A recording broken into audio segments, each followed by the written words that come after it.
In today's episode, we're going to be talking with a very special guest, a teammate of mine with the NFL Miami Dolphins.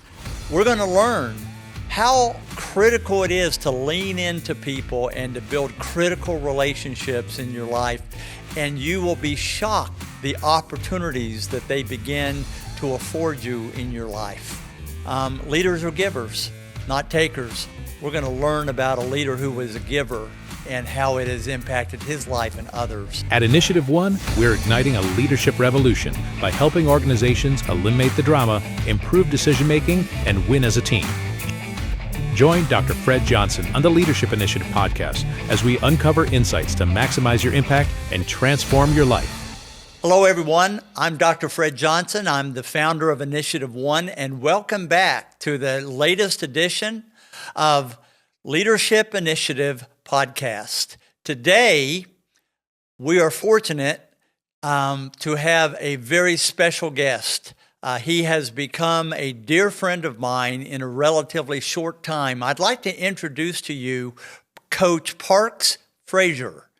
Welcome, Parks. We are glad to have you. I see behind you that you are joining this podcast from the Miami Dolphins training facility, and behind you is the indoor training field.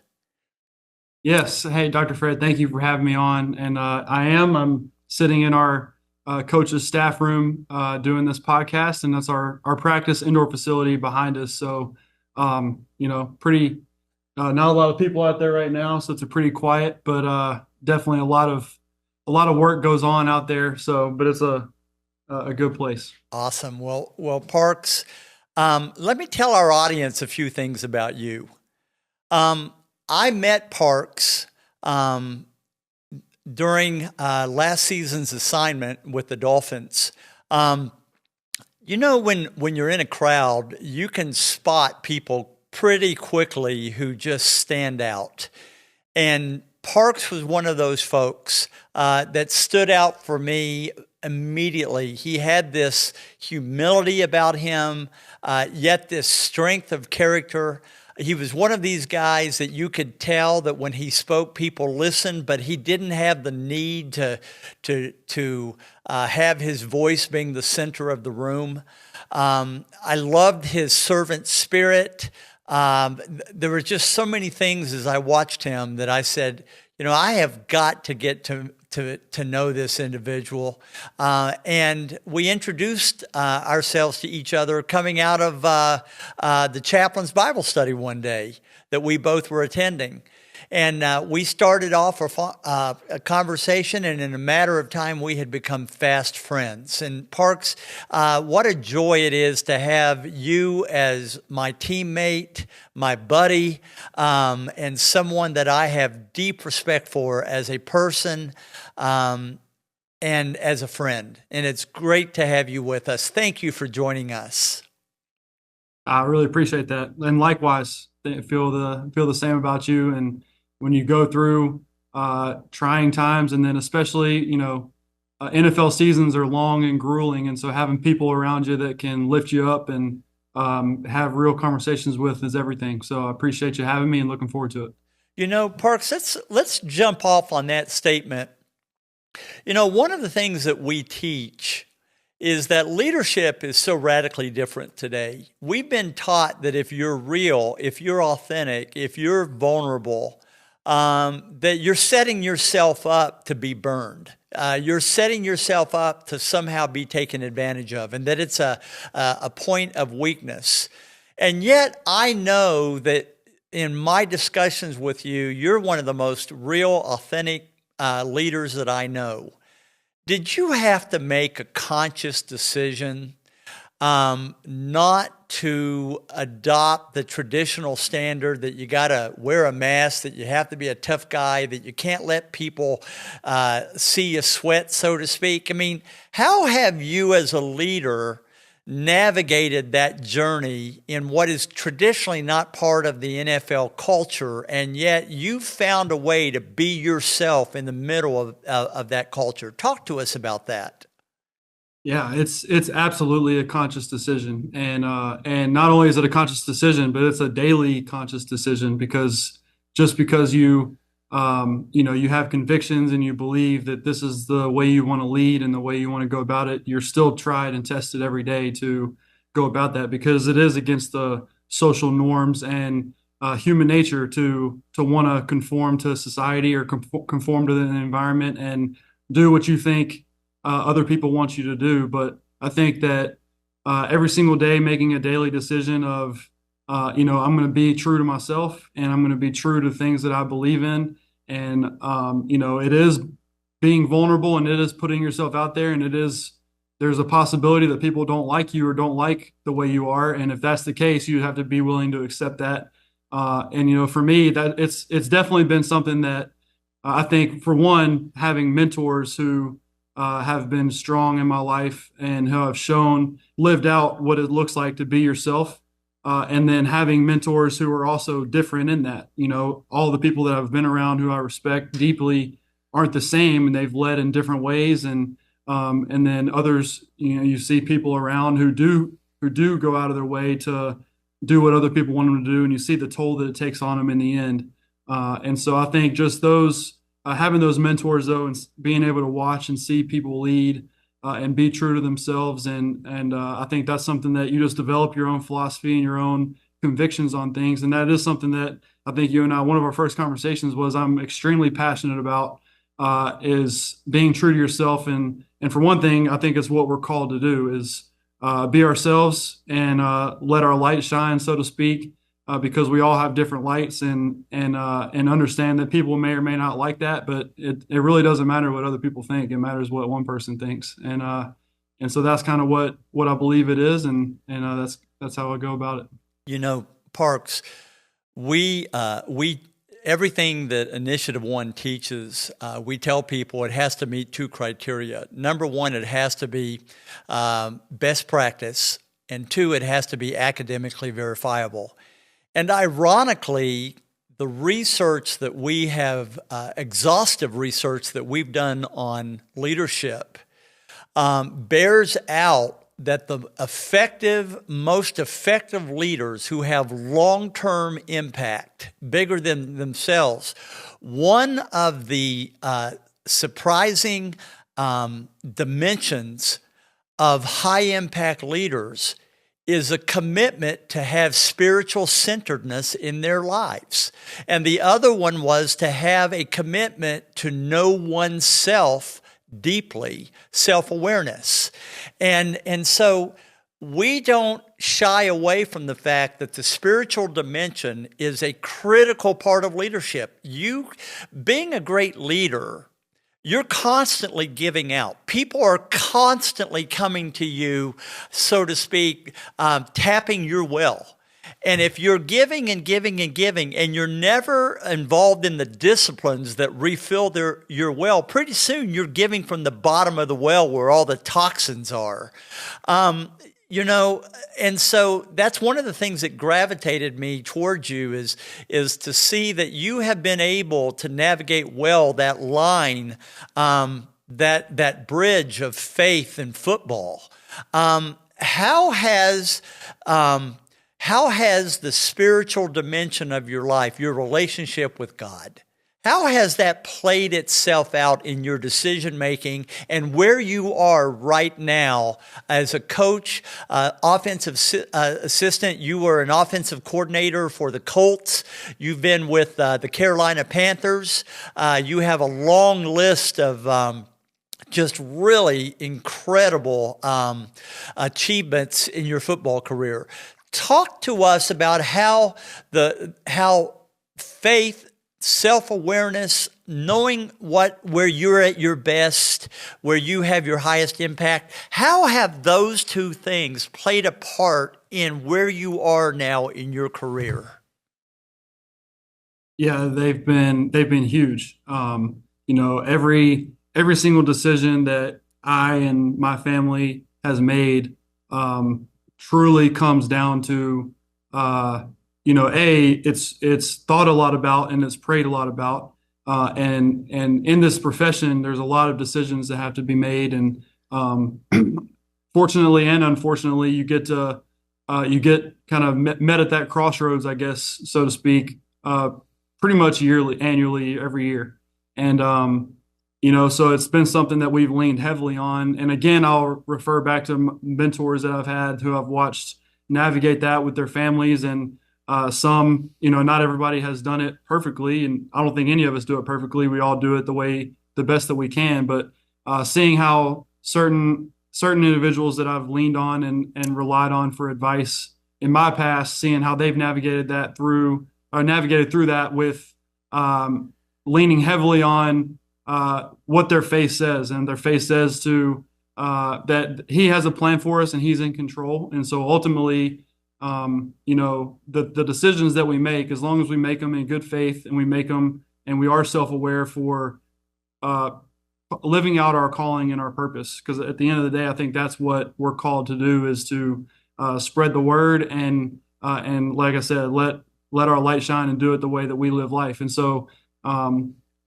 ironing out what your options are and truly going about it as what kind of impact can I make, and what are these decisions, what impact are they going to have on me, my life, and my family. And then at the end of the day, you're going to be faced with a couple of different things, and a lot of times, and it's looking at those options and saying, trusting that whatever decision I make, I'm going to go all in on it, and it's going to be the right decision because we made it as a family, and we made it with the right intentions, and we made it with the right process. And so that's kind of what I've leaned on, is you lean on the fact that because I think I've mentioned this to you before, you wish that you could pray and He would put a sign on the wall that says, do this, but that's not reality. That's, you pray about it and you look for signs and you look for things like that, but very rarely do you get something that is black and white or slap you upside the head and say, hey, do this. It's usually very thought out, and it never really comes to this is the right thing to do. If it does, great. But if not, it ends up being a decision that you make, and then that's where you make the most of it. So what I'm hearing you say, Parks, is that you're not a reactionary leader. You don't let outside circumstances or people or pressure determine your decisions. You are what I call a principle-based, inward-motivated leader, where you're making decisions based on non-negotiable principles and values in your life. Would that be a fair statement? Definitely a fair statement. And now you haven't met my wife, so you can't, that would be the one person who maybe she influences a little bit, but no, you're 100% right. Deep convictions on principles is what I try to make all decisions on. And really I make that jokingly, me and my wife both, for our family, try to make those decisions based off of core principles that we believe in, based in the foundation of Christ. So Parks, you talk about mentors, and none of us have gotten where we are by ourselves. None of us live on an island to ourselves. Every one of us have had people that have leaned into us. And effective leaders are the ones who recognize the gifts that leaders bring to us that advance our journey. Talk to us about one or two of the key mentors in your life that have been pivotal for you, where you are at this point, seen as a rising star in the professional football circles. Who were the key mentors in your life, and what did they teach you that you live by on a daily basis? Yeah, that's a very loaded question. And, I'm going to pick a few, but there have definitely been way too many to even count, people who have leaned into me and invested in me. And so I've been extremely fortunate. But the first, obviously, my parents, I have to start there, because the way that they raised me, the values they raised me on, and I wouldn't be where I'm at without them, first and foremost. And then even in my childhood, people who, my youth pastor, Greg Parker, who I asked to have a part in my wedding with my wife. He was definitely from a very young age invested in me, and as he's invested in a ton of kids, from my hometown in Mississippi, and still does. But he'd be one who definitely shaped the way that I navigate life, and then the way I look at my relationship with Christ and how I seek, and what the journey is all about. Because that's really what it is. It's a journey that we're all on. Everybody's going on. So, but he would be one.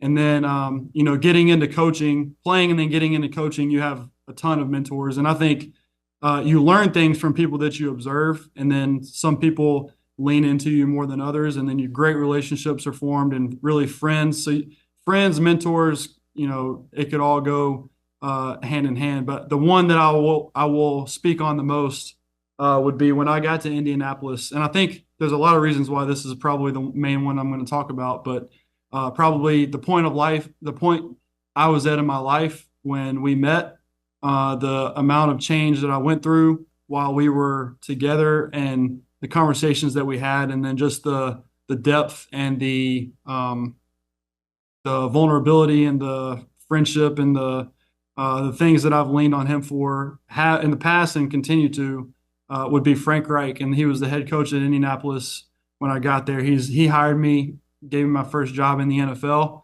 And then, my first 2 years, I was his assistant. And so it worked very closely with him, but really saw the way somebody who has a lot of the similar core beliefs and values and principles lives that out in the football world, and as a head coach of an NFL team. And when we talked about being yourself and being true to yourself, really saw somebody live that out daily. But it also had conversations about what that looks like and making that conscious decision to do that daily. And, so I would say just coming into the league and as a single 25-year-old, and in my time in Indy in those 6 years, met my wife, got married, had our first kid. And so you go through a lot of life changes that, you have the conversations with, and you are able to observe how he does it, and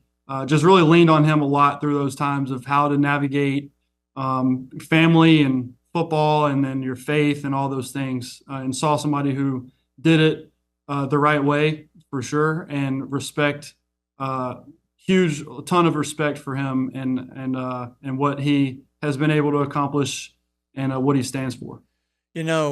Parks, I look at where you are, and you're in a place that there are thousands and thousands of men and women who would love to be in your place.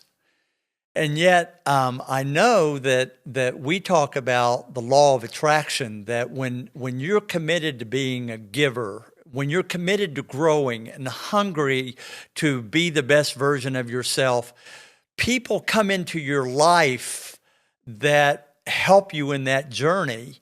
And they also bring in their networks of people that they want to introduce you to. And so all the possibility for opportunities begins to explode exponentially. And so I say that as a lead into this question. Did you do some kind of plan? Did you hire some kind of PR network to work the bat networks? And was it all part of a strategy to be where you were? Or were you almost as surprised as I would be, as I am, to have landed where I did with the Dolphins? I was shocked in some ways. How did that come about for you? Yeah, it's interesting you say that, because, I learned, and this would be going back to my parents and then early, mentors that I had early in my career. But one of the biggest things that I learned and that I know as a foundation that I stand on is that be where your feet are, and invest where your feet are, and good things are going to happen to you. Because I think when you work in highly motivated and in a space that a lot of people want to advance, and it's a dog eat dog world, so to speak. A lot of times people get lost in what's the next job, how do I get to the place that I want to be, and I think when you do that, you lose value that you can add in the place that you're at. And so having the opportunity to start coaching for the head coach that I played for, Chris Hatcher, that was one thing. At Stanford University as a volunteer, just truly being, and was one of the most fun years I ever had coaching, was making no money at Stanford. And it was because truly being around people who, live that out day to day, invest where you are, and good things are going to happen to you. And if they don't, then you're investing where you are and you're building up and you're growing your family, and you're growing your tree where you're at. And I think that's what the important thing is, truly buying into that and believing that I'm going to do, because I think intentions are also very important, because you're not diving into being where your feet are so that I can get another job. Yes. That's one thing that I think can get lost. It's not like, okay, I'm not going to chase that job. I'm just going to invest where I'm at so that I can get that job. No, it's like treating that job like that's going to be your job for the rest of your life. Exactly. And that's the mindset you have to have. And that's a part of being true. Otherwise, you're going to get sought out. Like, people are going to realize, or when things get hard, you're going to fall back to what your true intentions are. And so truly, believing and going to work every single day to, this is the job I'm going to have forever. How do I maximize my value? Do it with a servant mindset. And so for me, being able to dive into that, truly got into coaching, was at Stanford, was there for 6 months, and loved every second of it. Got an opportunity to go to Middle Tennessee as an intern, and enjoyed every part of that. I ended up being there for 6 months. And then a guy that I had worked with on staff there at Middle Tennessee got a job. His name is Buster Faulkner. He's now the offensive coordinator at Georgia Tech, but he got an opportunity to go to Arkansas State, and we had built a relationship while I was there. And so asked me to go with him to Arkansas State. And I did. So I was there as a GA back on offense, working with the quarterbacks, and was there for 2 years, and, was with Buster Faulkner and Blake Anderson, two guys that, really, really poured into me there at Arkansas State. And, a guy that I got to know when I was at Stanford, and I actually knew him prior to Stanford, but I worked with at Stanford. When I left, he had got an opportunity to go be on the Philadelphia Eagles staff, and was there when they won the Super Bowl. And so he built a relationship with Frank Reich. And this is a long story that I'm trying to wrap up in a short amount of time. But I'm at Arkansas State. Frank Reich gets the job with the Indianapolis Colts, and the guy that I knew from Stanford gives Frank my name on his way and says, "Hey, if you're looking for somebody in any kind of role, this is somebody I think would come in and do a really good job." And I wasn't seeking a job. I was truly embodying what we're talking about of being where your feet are, and and trying to do the best you can at the job that you have, and which I think is really hard, especially when you're a GA, because you can't do that job forever. You literally can't. And so but you're truly trying. You have to try to embody that of, I'm trying to establish my philosophy and what I'm going to stand on and what my foundation is going to be, and so I was kind of in that mindset. And was in spring ball one day, and I get a FaceTime from Frank Reich, and asking me if I want to come up and interview and talk, and just see if there's a possibility of a position there. And so I did. Had no intentions of working or coaching in the NFL. Being from where I'm from in the South, college was everything, and so college coaching was what I intended I was going to be doing, and I was going to be, really planning on investing in at that level of kids, and but I took the opportunity, went up there, and when I met Frank and had the conversations we had in the short amount of time, and others that were there, Nick Sirianni and other people I got to meet, I knew that it was the right thing to do to go and do it, and that was probably as close as I've ever had of a sign on the wall saying, "Hey, you idiot, this is what you're supposed to do." And so, but got that opportunity, and then the rest is history. But that, to me, that, like you're saying, is one of those where truly being where your feet are, investing where you're at, and good things happen, whether whether it's moving or whether it's staying where you're at. As we wrap this up, you've got this compelling story that when, you have people in your life that are users, you have people who are givers. You have people who pour into your life because they have a hidden agenda. But you also have other people who pour in their life because they love pouring into people's lives, regardless of the outcome. And that's you. And you've shown us that opportunities are going to be rich for all of us if we're willing to lean into people and also be open to people leaning into us. That's a major leadership lesson. And I want to thank you for sharing that. You've got a great story. You also have other stories that you shared with me that are just mind-blowing. And I'd love to have you back on another session about how adversity has played itself as a major role for you in your life. And Parks, I want to thank you for joining us. I want to thank you for sharing some of your story and your wisdom with us. You are a hope giver for young people who want to have a deep and impactful life. And if you'll just do your best in the moment and give it everything you got, it's amazing how your future gets taken care of, isn't it?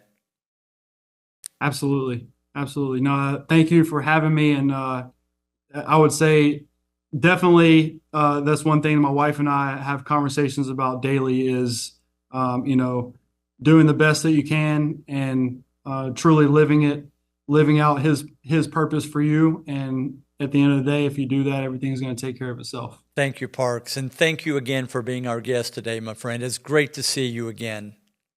Likewise. Thank you, Dr. Fred. And to all of you, I want to say thank you for joining us. Listen, if you haven't checked us out, go to our website, InitiativeOne.com, to learn a lot more about the impact that we're fortunate to have upon people all around the country.